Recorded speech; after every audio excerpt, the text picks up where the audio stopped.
At a cursory glance, it's just another day in the Netherlands. But a deeper analysis reveals growing socio-political fault lines. Nearly 1 million of the country's 18 million people are Muslim. And the party that's just won the most seats in parliament is staunchly anti-Islam. Its leader, Geert Wielders, has even called for a ban on the Quran, the Muslim holy book.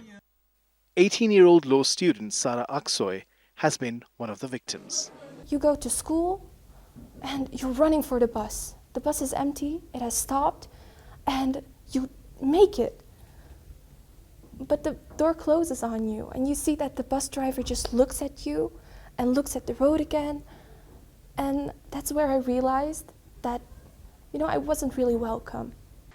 She believes the racists and Islamophobes in the country are feeling more empowered after the November election. Martin de Koning is a professor of anthropology. He's conducted extensive research on Islamophobia in Europe. That in the last decade or two, we have witnessed a normalization of Islamophobia. It has basically become acceptable, and definitely not only in the far-right scenes, but it has become acceptable to say, oh, this or that person is a Muslim, that's a red flag. We have to do risk assessment, or we don't want him because Islam says this, and we don't want that kind of people. That to a large extent has been normalized. We see it in government policies in different countries. Professor Koning says Islamophobia is now so rampant in the West that even academics who expose these realities find themselves in the crosshairs. Despite all the talk about equal rights for women, the majority of those facing discrimination are women. According to a Dutch think tank, 14% of Turkish origin women here complained of discrimination. That figure shoots up to 55% for those Turkish origin women wearing a headscarf.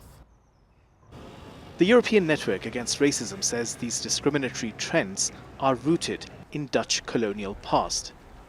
It says a racist ideology inferiorized the local peoples, and this history influences the contemporary Dutch society. Human rights lawyers say Muslim women are suffering the most. We are constantly talking about the income gap between men and women in Europe. However, what needs to be emphasized is the place of our foreign women, our Muslim women in the field, and the income difference between them and local Dutch women. Currently, there is a frightening figure of 70%. Sara says these statistics hurt and motivate her at the same time. She's been a high achiever and is now trying to motivate young Muslim girls to stand their ground and bring about positive change. Hasan Abdullah, TRT World, The Hague.